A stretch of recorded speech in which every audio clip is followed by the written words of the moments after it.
یہ بتائیے کہ آپ کا نقطہ نظر تفصیل سے سامنے آیا ہے شفاعت پر، میزان کتاب غم صاحب کی، اس میں بھی لکھا ہے کہ صاحب نے سوال پوچھا ہے کہ اگر جنت میں جانے کا ایک معیار مقرر ہے اور میرٹ پر ہی فیصلے ہوں گے تو پھر اس پورا کا پورا جو سسٹم ہے سفارش کا اور انبیاء کو موقع دینا کہ وہ بات کریں، اس کی ضرورت باقی کیوں رہ جاتی ہے؟ نہیں، اس کے دو درجے ہیں۔ دیکھیے بات یہ ہے کہ ایک تو اللہ تعالیٰ نے بتا دیا ہے کہ تم سبقت کے مقام پر کامیاب ہونا چاہتے ہو تو اس کے لیے یہ معیار ہے، اور اگر اصحاب الیمین کے درجے میں کامیابی کی کوشش کر رہے ہو تو اس کا یہ معیار ہے۔ یہ تو پہلا درجہ ہے،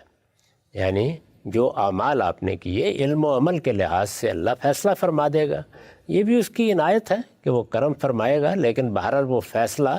جزام بما کسبہ کے اصول پر ہوگا۔ جو آدمی نے کیا ہے اس کی جزا اس کو مل جائے گی۔ اس کے بعد بہت سے لوگ ہوں گے کہ جو اس معیار پر پورے نہیں اترتے، جن کے بارے میں کہا گیا ہے کہ خلطوا عملا صالحا و سیئا، ایسی صورت انہوں نے پیدا کر دی ہے کہ اس میں دونوں چیزیں موجود ہیں، نیکیاں بھی ہیں برائیاں بھی ہیں، فیصلہ کن جگہ تک نہیں پہنچا۔ معاملہ ایسا ہے کہ یہ نہیں کہا جا سکتا کہ وہ میرٹ پر کامیاب ہو گئے، اس میں ان کے مجموعی رویے کو دیکھا جائے گا، یعنی انہوں نے بحثیت مجموعی خیر کا رویہ اختیار کیا ہے،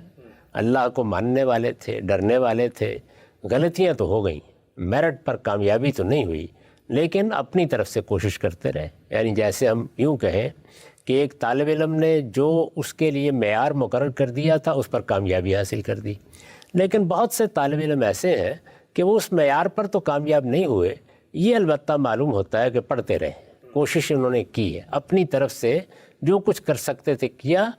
اگر 33 نمبر مقرر تھے یا 40 تھے تو وہاں پہنچ نہیں سکے اس جگہ پر، تو اس میں پھر یہ ہے کہ عفو و درگزر سے اللہ تعالیٰ کام لیں گے، اور یہی ہونا بھی چاہیے۔ وہاں اللہ تعالیٰ سے بھی آدمی رجوع کرتا ہے، وہاں صالحین سفارش بھی کر سکتے ہیں، وہاں پیغمبر بھی کوئی بات کہہ سکتے ہیں، لیکن اس کے شرائط یہ ہے کہ اللہ فیصلہ کریں گے، اللہ عفو و درگزر کے لیے کہیں گے، اللہ حکم دیں گے، اللہ کسی آدمی کو کہیں گے کہ وہ کچھ کہنا چاہتا ہے تو کہے، اور جو بات کہی جائے گی وہ صحیح ہوگی، اس میں ادنیٰ درجے میں کوئی باطل شامل نہیں کیا جائے گا۔ تو یہ تصور ہے جو قرآن نے دیا ہے۔ ٹھیک، نقطہ واضح ہوا۔